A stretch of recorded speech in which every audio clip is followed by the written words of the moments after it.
Sáquennos de aquí. Entrevista a María Simma. Nicky Elch. Editorial. Gratis lo recibiste, gratis ofrécelo. Dedicado con amor a todos aquellos que aún han de experimentar el amor de Dios.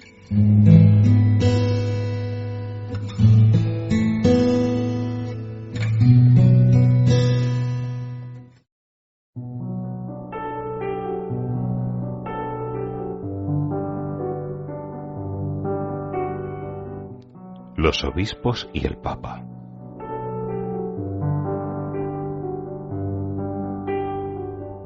María, ¿se le ha aparecido algún obispo? Sí, varios. Un italiano y un norteamericano, entre otros, cuyos nombres no pude averiguar. Un alma me contó de un cardenal alemán que estuvo bastante cerca de nosotros aquí. El alemán y el italiano deben permanecer en el purgatorio hasta el día en que se prohíba recibir la comunión en la mano, y el norteamericano deberá permanecer en el purgatorio hasta el día en que la comunión en la mano se prohíba en todos los Estados Unidos y se reinstaure la comunión en la lengua. Pasado un tiempo, pregunté de nuevo cuáles eran sus nombres, pero tampoco recibí ninguna respuesta. Con respecto al cardenal alemán, me contó el padre Matt que en el lecho de su muerte expresó que había cometido un gran error al promover la comunión en la mano. Como siempre ocurre, nunca se publica esta clase de hechos, y por lo tanto se produjo el daño. Podemos aliviar sus almas, pero no liberarlas. ¿Han dicho algo más las almas del purgatorio de los obispos? Sí, me han dicho que especialmente en estos tiempos en los que muchos se han modernizado, deberían cambiar su forma de actuar, o el purgatorio será para ellos excesivamente doloroso, intenso y prolongado. Los movimientos en pro de la ordenación de mujeres, como ha ocurrido en la Iglesia de Inglaterra recientemente, es algo de lo más preocupante hoy en día, al igual que el movimiento para hacer neutro el lenguaje litúrgico con el objeto de satisfacer a los feministas dentro de la Iglesia. Debo realmente rogarles que dejen de hacerlo y que escuchen al Santo Padre o se arrepentirán muchísimo en el futuro. Y probablemente esté usted al tanto de que el Santo Padre ha repetido recientemente un fuerte no sobre este tema.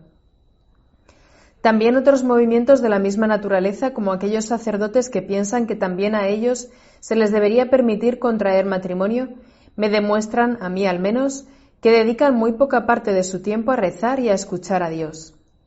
¿Qué le diría a las mujeres que con buenas intenciones y siendo muy creyentes dicen que también deberían tener derecho a poder ordenarse como sacerdotes? En primer lugar, les diría que le recen mucho al Espíritu Santo para que las ayude a esclarecer el tema. Luego les pediría que respondan ellas a los hombres que con la mejor de las intenciones también querrían tener el derecho de concebir y de dar vida, y de alimentar a los hijos. Son dos anhelos errados, y por lo tanto no están dentro del plan de Dios. Si Jesús hubiese querido que las mujeres también pudieran ordenarse como sacerdotes, María, la más santa de todas las mujeres, hubiese estado presente en la última cena, y no lo estuvo. Jesús no estableció las cosas de otro modo, y repito, Dios sabe muy bien qué es lo mejor para nosotros. Todo lo que sea contrario a Dios trae confusión, y la confusión es uno de los productos más claros de la acción de Satanás. ¿Se encuentran en el infierno algunos de los cardenales y obispos que usted conoce que promovieron la comunión en la mano sin el consentimiento del Papa? Sí, algunos están en el infierno, pero no puedo asegurar que se perdieron únicamente debido a eso. Sé que también hay otros motivos que se han sumado, pero no se puede decir que sea eso lo que causó la pérdida de sus almas. Antes mencionó a los masones en el Vaticano. De todos los numerosos cardenales que rodean al Papa, ¿cuántos de ellos son masones? No conozco el número exacto, pero muchos de los cardenales ya eran masones cuando Juan Pablo II comenzó a ser nuestro Papa. Desde ese entonces, nuestro Santo Padre ha nombrado muchos cardenales nuevos, ciertamente no masones, así que su número es menor hoy en día. Aún así, todavía quedan varios masones y están muy cerca del Santo Padre. ¿Qué le han comentado las benditas ánimas del purgatorio sobre el Santo Padre actual? Me han dicho que hemos de rezar mucho por él, porque se encuentra constantemente en gran peligro. Pero a ello debo agregar que muchas almas del purgatorio lo están protegiendo. Por otro lado, el Santo Padre ya ha tomado las medidas oportunas para que su sucesión en el papado sean adecuadas. María, ¿el Santo Padre sabe de usted, de sus experiencias y de su apostolado? Sí. Ahora que sé la importancia que da a la humildad y a la obediencia, y de manera especial a sus directores espirituales y a los obispos, ¿puedo entonces presuponer que mientras continúa con su apostolado por las almas, también obedece en todo momento al Papa Juan Pablo II? Sí, por supuesto. Si no lo hiciera así, sería una gran hipócrita. Por supuesto que soy obediente al Papa. Al ver su gran potencial para la santidad, nuestra Madre lo crió y eligió. Y ante esas enormes gracias que nuestra Madre le dio, el Papa respondió decidiendo públicamente que su lema sería Totus Tuus. Le tengo mucho cariño y mucho respeto y rezo por él constantemente. Y aunque no me identificara tanto con él y supiera otras cosas acerca de él, siempre le sería obediente, porque eso es lo que Dios quiere de nosotros, ya que él, solo él, es el verdadero sucesor de San Pedro, la roca sobre la que Jesús construyó su iglesia. Entonces, tanto usted como sus experiencias y su apostolado tienen la bendición de nuestro Santo Padre actual, el Papa Juan Pablo II. Sí, tengo su bendición para seguir con mi apostolado. ¿Alguna vez han venido a verle cardenales, obispos u otras personas conocidas del clero de Roma? Sí, en los últimos años han venido a visitarme dos, un obispo y un arzobispo. Ambos son devotos de María y aman la Iglesia y son grandes defensores de Medjugorje. También ambos están cerca del Santo Padre, pero a fin de protegerlos de ataques innecesarios, prefiero no mencionar sus nombres. Mire, ya son las 2:30. ¿Qué le parece si nos tomamos un descanso? Un poco de aire fresco de primavera sería bueno, ¿no cree?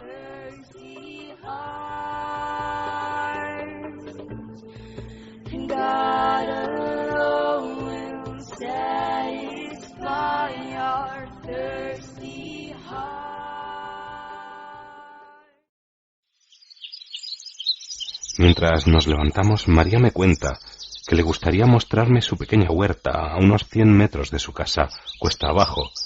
Al dejar atrás la puerta de entrada me comenta: un vecino me ha estado causando problemas. Mire, la valla del jardín ha aparecido dañada y le he pedido que me la arregle. Caminamos a lo largo de una calle empinada. Pasamos la parroquia a nuestra izquierda y un restaurante a nuestra derecha y agrega: me contestó que ha sido culpa de la nieve del último invierno y que él no ha tenido nada que ver. Nos acercamos a un trozo de tierra bastante plana, rodeado por un cerco de madera vieja, desvencijado y gastado por el tiempo. Otra vecina, una mujer, se encuentra limpiando todo el material muerto del verano anterior. Luego, después de presentarnos y de hablar un rato, María dice: venga a ver esto, Nicky. ¿Le parece que esto es producto de la nieve? Señala hacia un lugar del cerco en donde, obviamente, varias tablas han sido removidas o sacadas a puntapiés de los postes y por el color de la madera puede apreciarse claramente que hasta hace muy poco estaban en buen estado. Los clavos también parecen haber sido expuestos a la intemperie recientemente, brillan y se encuentran sin lugar a dudas torcidos. Tuve que aceptar que, a mi criterio, difícilmente se trataba de un daño causado por la nieve. Tras hablar con la alegre vecina de María unos minutos, emprendemos una vez más el camino que sube a su casa. María camina lentamente y parece estar dolorida por sus recientes problemas de cadera. Al llegar al comienzo de su calle, sacude la cabeza un poco y con un suspiro dice: «Ah, no me importa ese viejo triste quejica. ¿Sabe una cosa? Lo que él no sabe es que un alma me ha dicho que lo ha causado la nieve». Caminamos de regreso a su casa y a su cálido salón.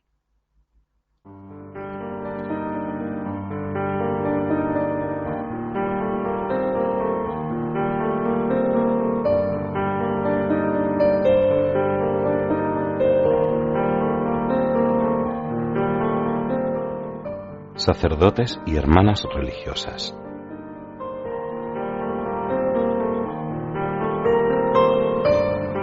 María, Durante este medio siglo, ¿cuántos sacerdotes creyeron en tu testimonio? Oh, dudo de que hayan sido más de un cuarto del total de los sacerdotes que hay, y me refiero a los que creen profundamente. Por supuesto, los sacerdotes modernos no creen una palabra de esto.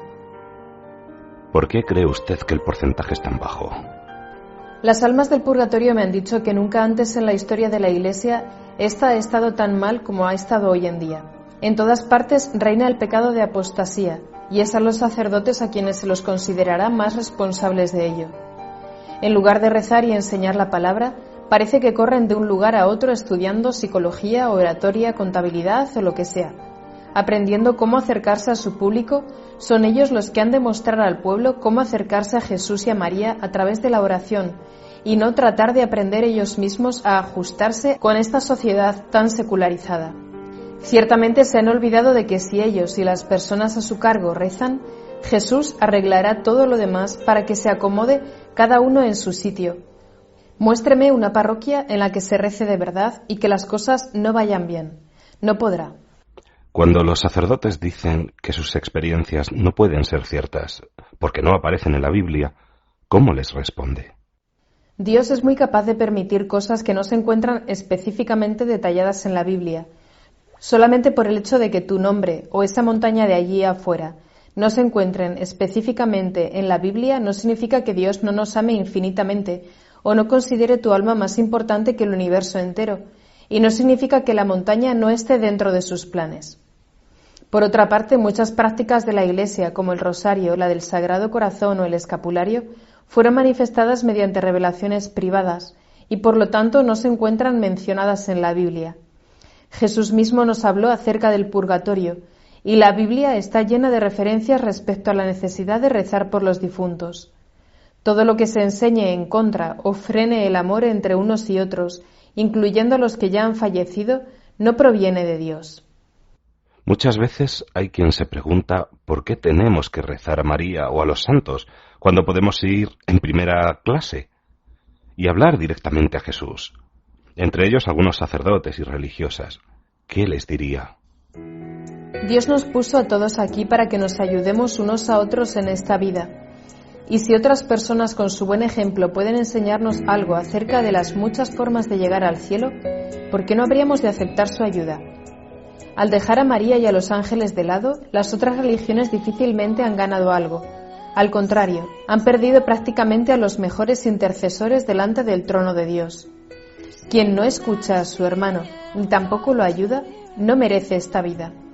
Creo que ese ir en primera clase y dirigirse solamente a Jesús encierra un orgullo mal disimulado. Al igual que un niño crece a lo largo de su vida con sus hermanos y hermanas, primos, tíos y tías, así también crece un cristiano estudiando y recibiendo ayuda de los santos, cuyas vidas están bien documentadas, y de las personas santas que nos rodean hoy en día. A quienes se atreven a decir que no necesitan a la Santísima Virgen María les pregunto, ¿qué fue lo que les dijo Jesús a San Juan y a su madre minutos antes de dar su último suspiro en la cruz? Mujer, ahí tienes a tu hijo. Hijo, ahí tienes a tu madre. ¿Nos dejará Jesús ir en primera clase, entre comillas, si ignoramos a la madre que lo engendró, lo educó y lo enseñó? Desafío a que digan que realmente conocen a Jesús si no escuchan esas palabras pronunciadas en el mismo momento en que moría por cada uno de ellos. Escucharles hablar contra María me duele terriblemente. Imagínese cómo debe dolerle a Jesús. Pero María ahora, en estos años, se está apareciendo en el mundo entero. Casi parece que en cada rincón de este mundo afligido.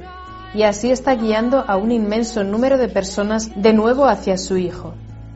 ¿Han dicho algo más las almas del purgatorio acerca de los sacerdotes de ideas modernas y su papel y comportamiento en público? Sí lo han dicho.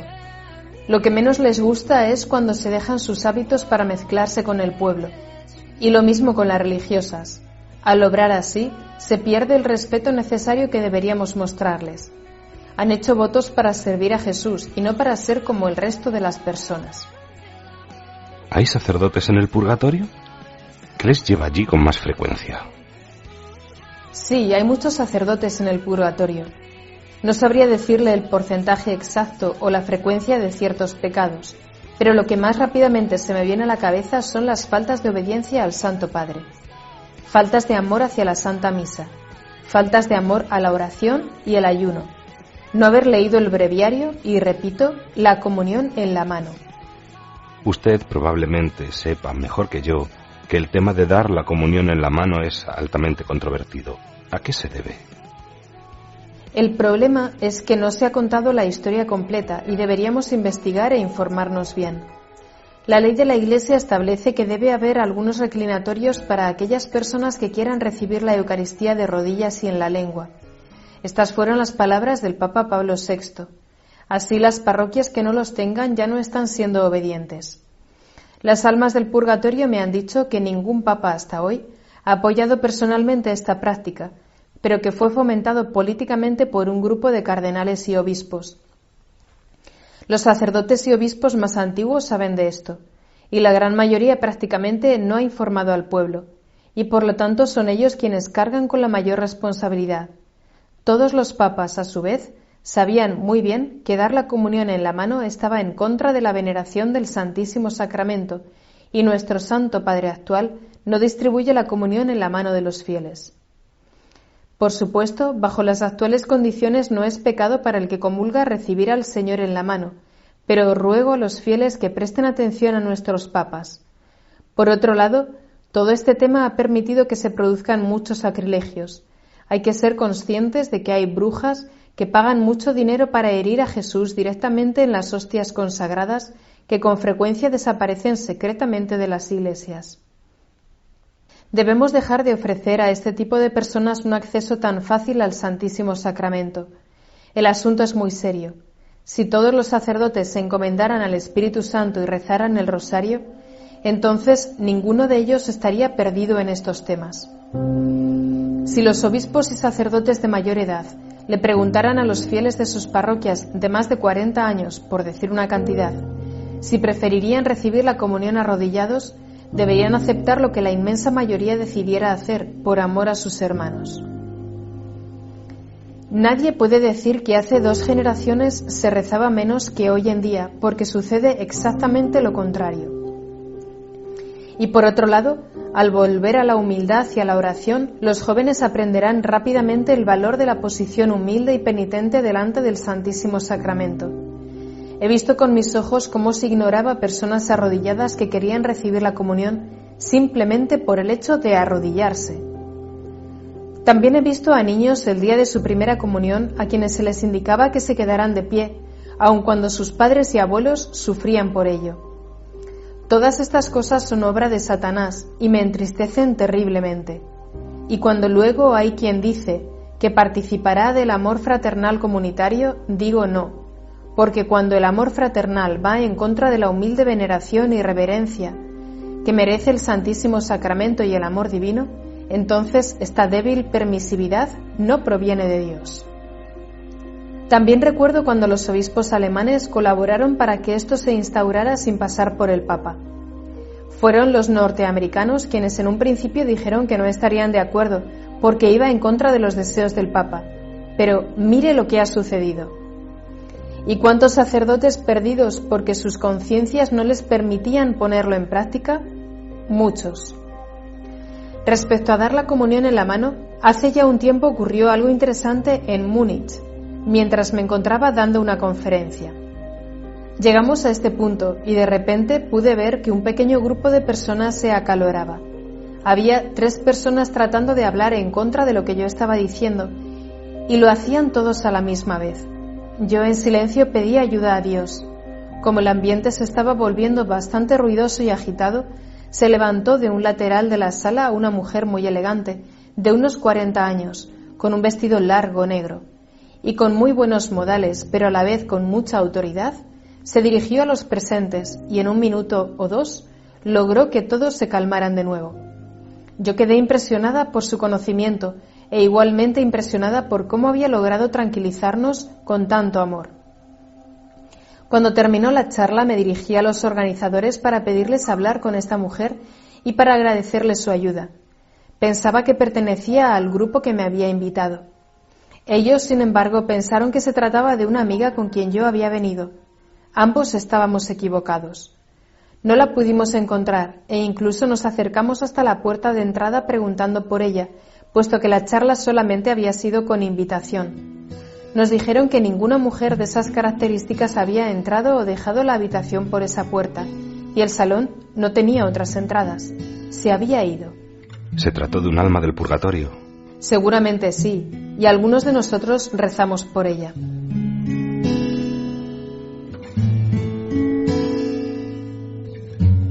Sáquennos de aquí.